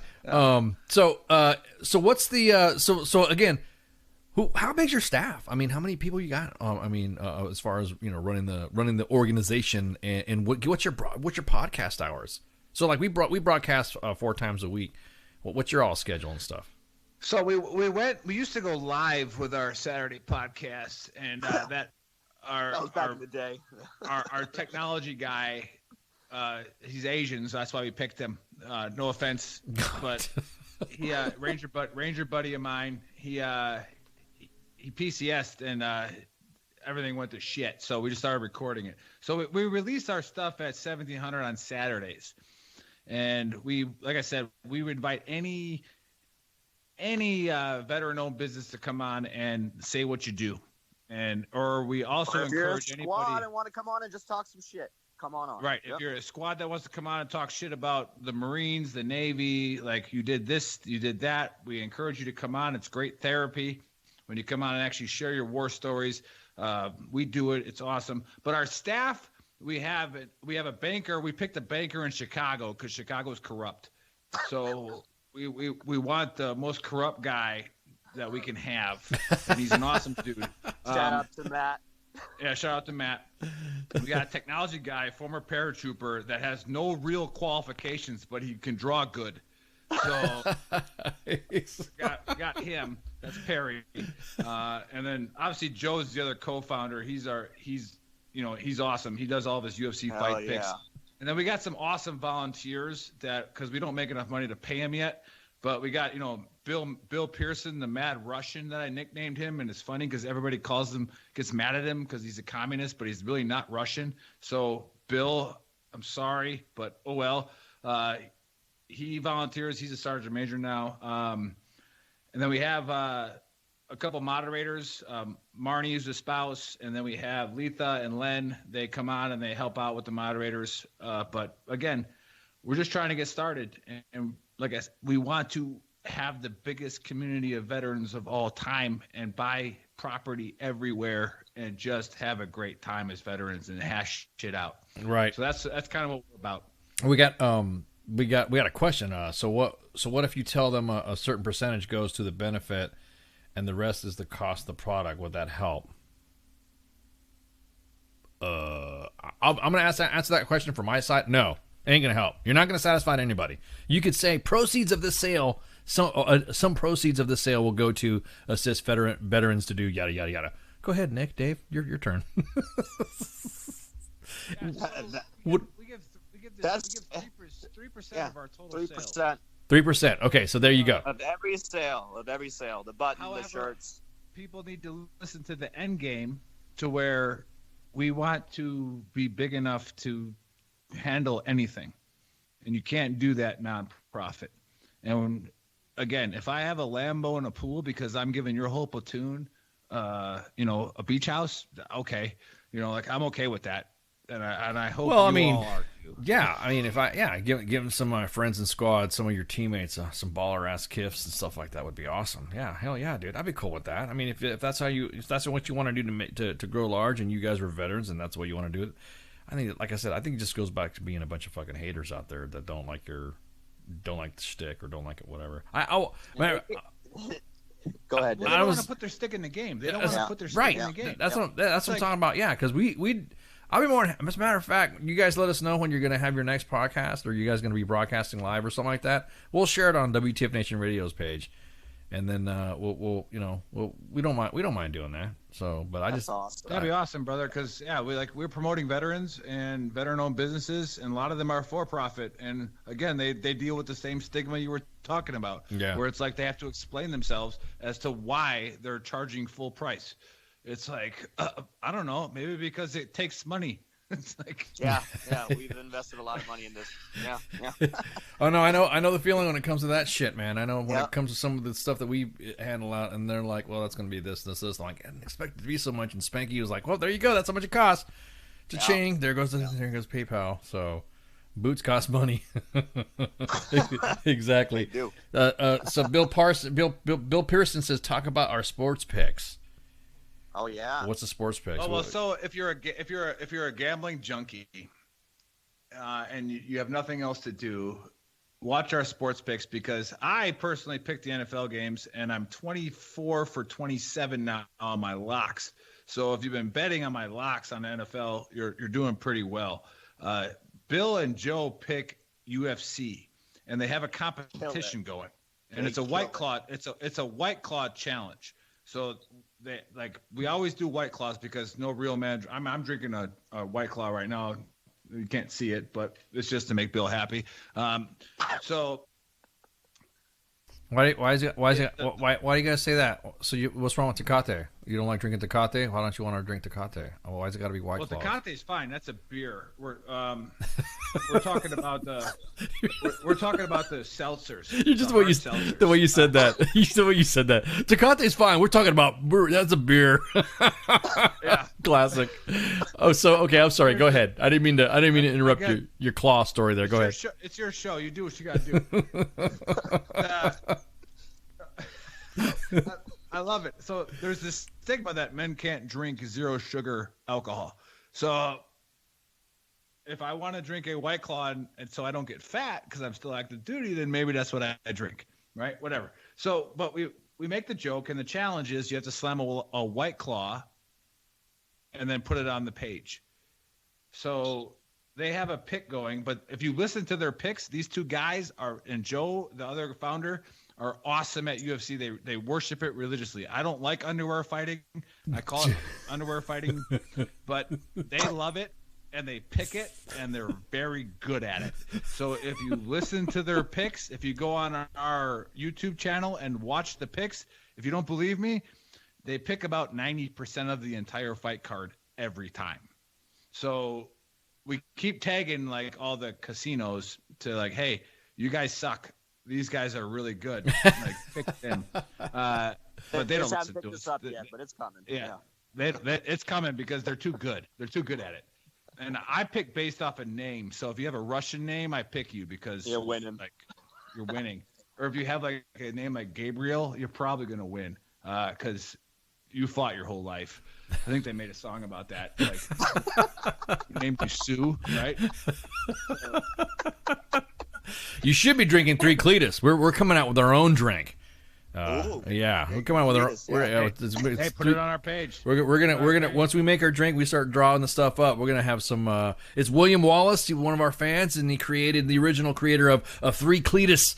We were talking about something, and I can't remember what it was, and that sounded like I misread it, and it sounded like it said somebody said something to me.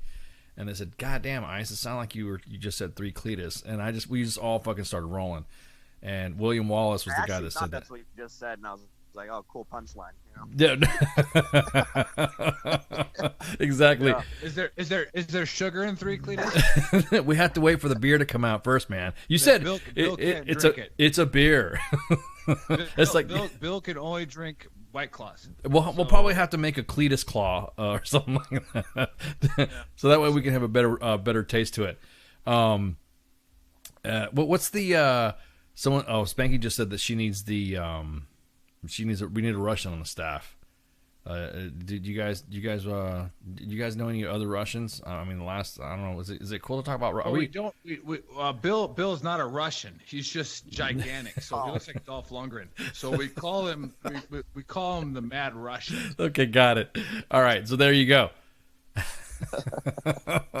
But he's not communist. And by the way, WTF Nation and BTT Nation, Russia's not communist anymore. But so it's cool. Like, it's just a joke. Oh my God, exactly that. Hey guys, thank you guys so much for hanging out with us, man. This is good shit. Thanks for having us on. Thanks for having us. Yeah, it was amazing. Yeah, and again, once we get the button, once we get the item, the trinket, we're gonna have a giveaway. We gotta open up. We gotta have some spring cleaning, we got to open up our fucking locker and just start giving prizes, because I think we have had a lot of individuals that have come on that have given us items like what you guys did, and we're just like, Spanky's like, hey, Ken, you got, we got like fucking, you got all this fucking loot. It's time to start giving it out. So we just might have like just a sweeps night, just like fucking, hey, all right, you get a prize, like Oprah, you know what I mean? So. Anyways, yeah, exactly. So Dave and Nick from Veteran Trash Talk, guys. Thank you guys for so much for hanging out with us. Thanks for having us, brother. Thanks for having us, brother. Appreciate it. All right, well, we're gonna take a break right quick. I'm gonna sit there and shoot the shit with the guys while you're all just like, I don't know, going to go take a leak or go check your shit. But we'll be right back, and we'll continue our Sergeant's Time segment. So y'all go take a break. We'll be right back. Shots.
Wear a condom? We're in Fayetteville. No one gets STDs here. The voice of U.S. Army, WTF Moments. This is WTF Nation Radio. This is WTF Nation Radio. And we're back with the last section of Sergeant's Time. How are you guys doing? I hope you guys enjoyed the guests. I think they were pretty fucking cool. Absolutely. There were some good guests. It's nice to shoot the shit and all that stuff. All the back to brag references and all this other shit. God, man, it was unreal. So thanks I again. think that wasn't a drinking game night. Oh my God, yeah, we would have been really jacked up. Oh man, it would have been awesome. It would have been a fun drinking game.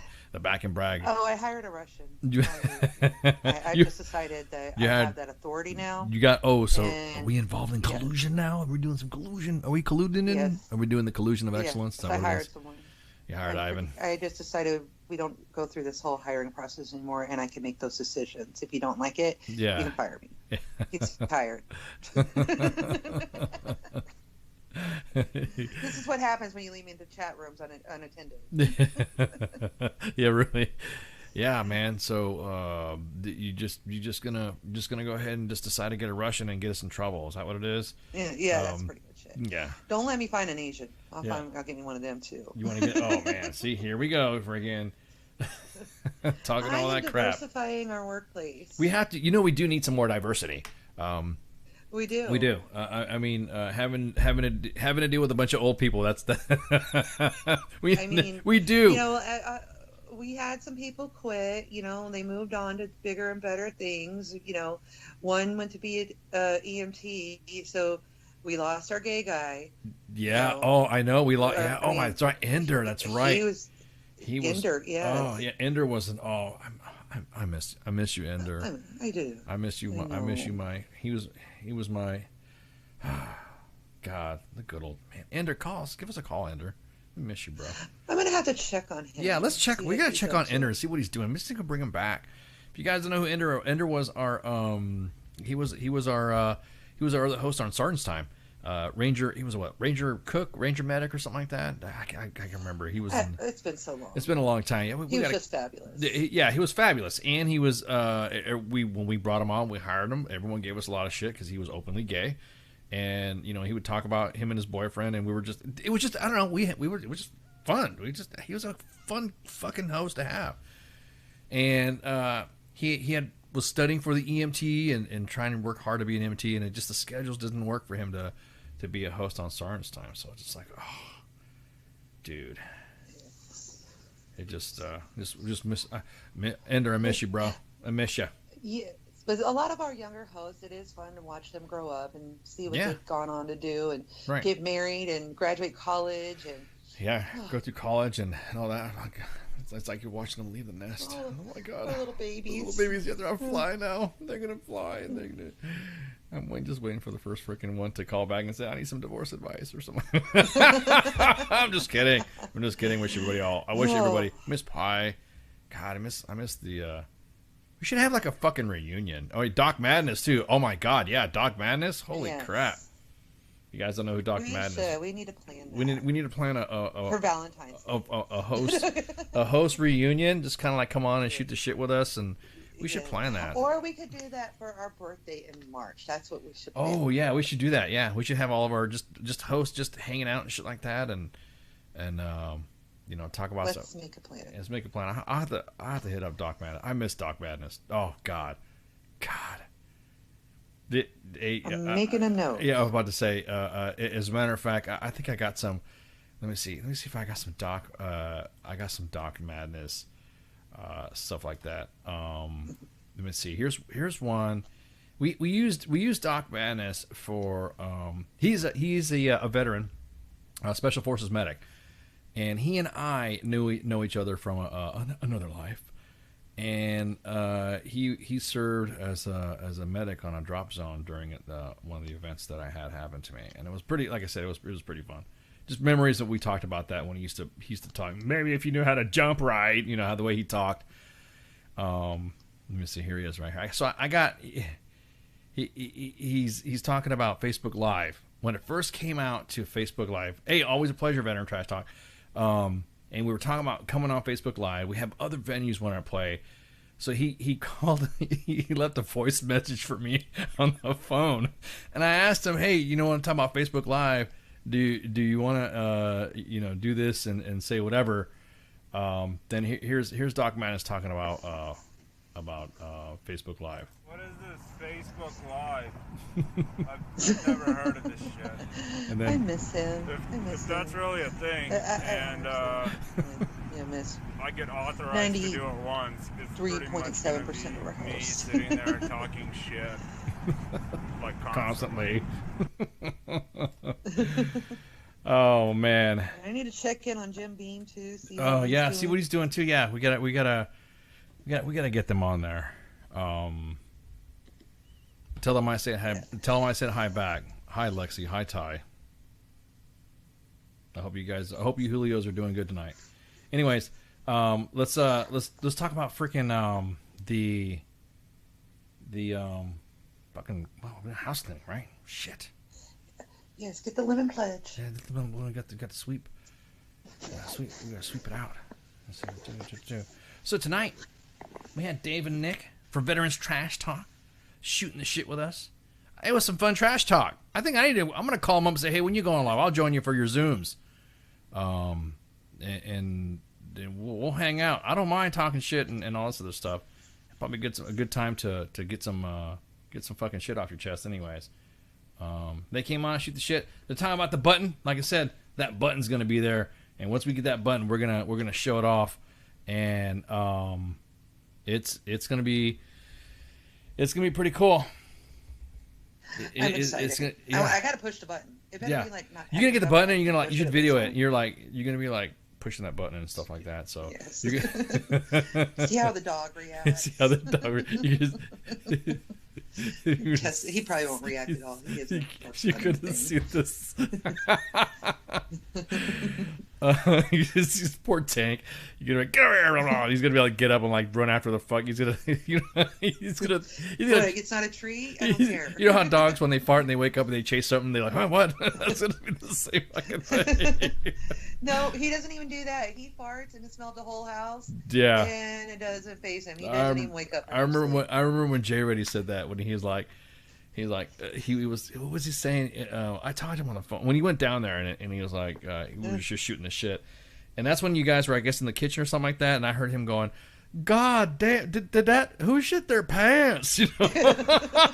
And you guys were like laughing at Tank just sitting there just busting ass in the kitchen, but he is on the right diet now. I was about to say, because fart as much anymore. That's why I do not deviate from this plan anymore. Right. Like, nope, we got the right treats, we got the right balance of whatever the fuck it is that he doesn't fart constantly anymore. He doesn't. So there's no more gaseous anomalies. Is that what you're saying? Right. I'm like, I don't know how my kid could sleep in a closed room with him and they didn't die from methane gas or whatever was coming out of his ass. But yes. Oh man. So anyways, real quick. So anyways, that's I always gotta say. Right now, I always gotta say so anyway, so I can stay on track and segue into the. I got other stuff to talk about. Okay. So we're having, let's see, we got our shows lined up. So today's Sergeant's Time on Thursday with myself, Ice, and Spanky, and also tomorrow we have Kicking It with. I'm sorry, I almost said it. Kicking It with Cause. I almost said it. We have a Friday Night Freedom with Cause and Pookie, on the weekends off, and then we have the Monday edition with myself and Flash. And then Tuesdays is a Pop Culture Warrior with Michael Gadaski, also known as CQ, the Pop Culture Warrior, with him and the very uncultured Pop Warrior. He's the unpop cultured warrior, Radar. So every show we have, we're broadcasting on right now. I think we're back up. We boosted back up to 8 different platforms of shit again live, and then we would be podcasted up to 14 other platforms once we save the show and upload it on Google Play. And Apple Podcasts, what other sundries of different stuff. Someone told me I needed it. Someone asked, I saw in the chats, how many we broadcast on about 14 platforms. So Stitcher, iHeartRadio, Castbox, Mixcloud, TuneIn, Player FM, iVoox, Twitch.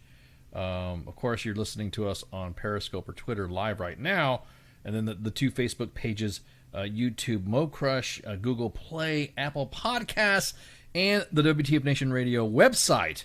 If you want to go and download some of the podcasts from there, or just listen from that, every day at 1500 Eastern Standard Time is the Daily Rewind.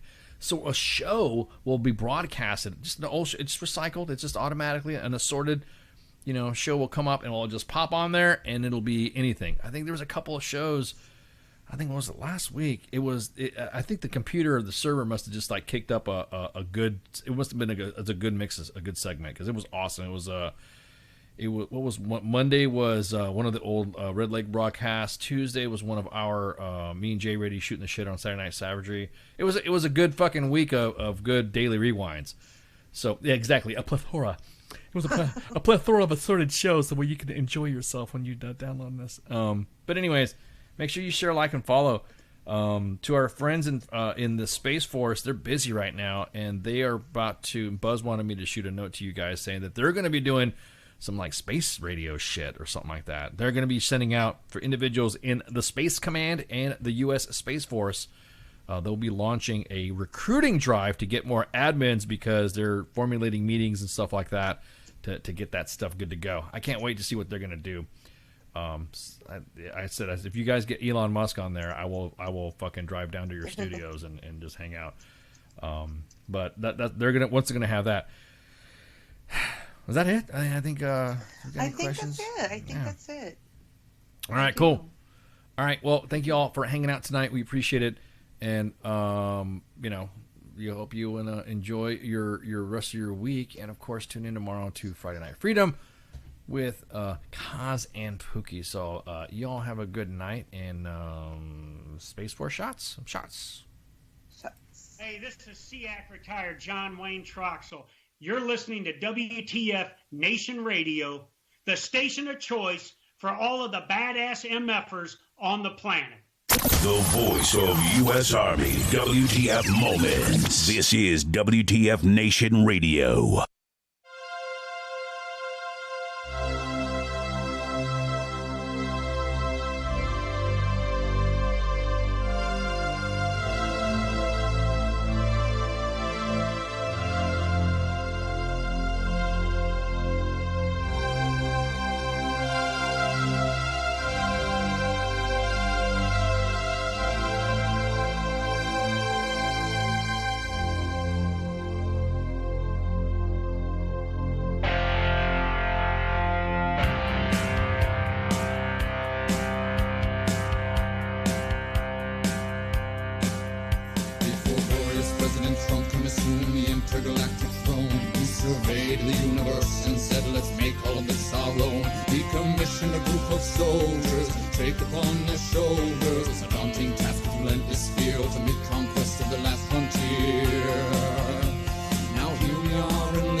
Intergalactic horse, and we'll ride into the sun, yes, into the sun, where we'll take the day by planting a flag right there at its source. Space Force.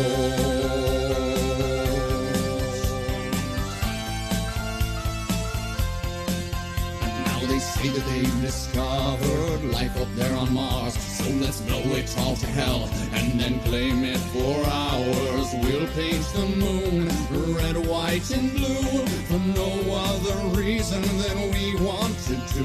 Oh, Jupiter, imagine what you could become.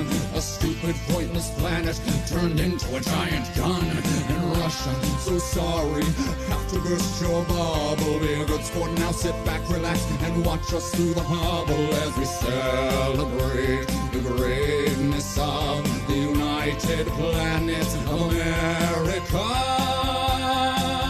Space Force, Space Force. We'll saddle up our intergalactic horse and we'll ride into the sun, yes, into the sun, where we'll take the day by planting a flag right there at its source.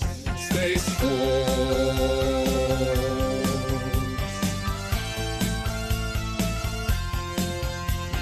Now we'll go to infinity and beyond, beyond. You'll hear all manly voices singing Space Force strong. The critics say sound doesn't travel in space, to which we reply sound will do as we say. Oh, Captain Kirk, your achievements, though notable and fine, as far as we're concerned, this is Deep Space Mine. And big fans, but Lord Vader, step away from the lightsaber. There can only be one, of course. Space Force.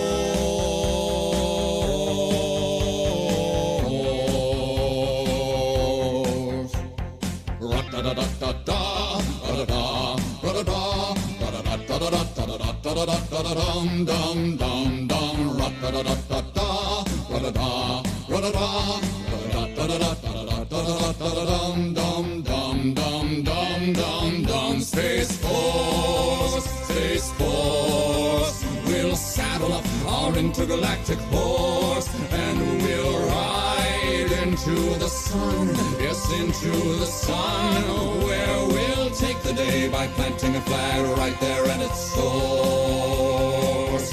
Space Force.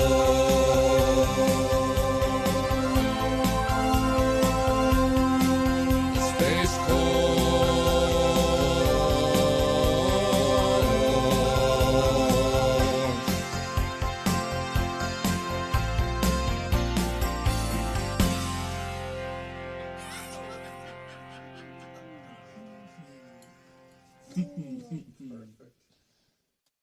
Everything stated on WTF Nation Radio is to be considered the opinion of the person that stated it, and not an official representation of WTF Nation Radio or U.S. Army WTF Moments. Price does not include tax, title, or license. Some assembly required. Each item sold separately. Batteries not included. Objects and mirror are closer than they appear. If conditions persist, contact a physician. Individual results may vary. Keep out of the reach of children. Avoid prolonged exposure to direct sunlight. Keep in a cool, dark place. And please enjoy the show. Shots. Over the past 5 months, I have asked an independent review committee to look into the command climate at Fort Hood, Texas. While the review focused on Fort Hood, there are Army-wide implications. Today, I am sharing the actions we are taking in response to that review and the observations of the Chief, the Sergeant Major of the Army, and I over the last 5 months. Leaders are responsible for the success or failure of their units, the welfare of their soldiers, and the culture of their organizations. On December 8, I relieved or suspended 14 leaders in the chain of command at Fort Hood, Texas, for failing to provide our soldiers the leadership they deserve and a climate in which they could thrive. We have formed a People's First Task Force that will identify bold initiatives to address our most significant challenges. We have also initiated a change to the current Army policy for how we classify missing soldiers. These actions are consistent with the decision to elevate people to our #1 priority and our efforts to provide increased time for our leaders to train and care for their soldiers. There is no greater responsibility than caring for our nation's sons and daughters. We must have service members at every level, leading with conviction and moral authority. We have a great deal of work ahead of us. This is only the first step to addressing and fixing these issues. I believe in this institution with every ounce of my being because of the extraordinary people who serve in it. We must live up to the people's trust every day. I am confident in our leaders and our ability to refocus our efforts on caring for our people and winning our nation's wars.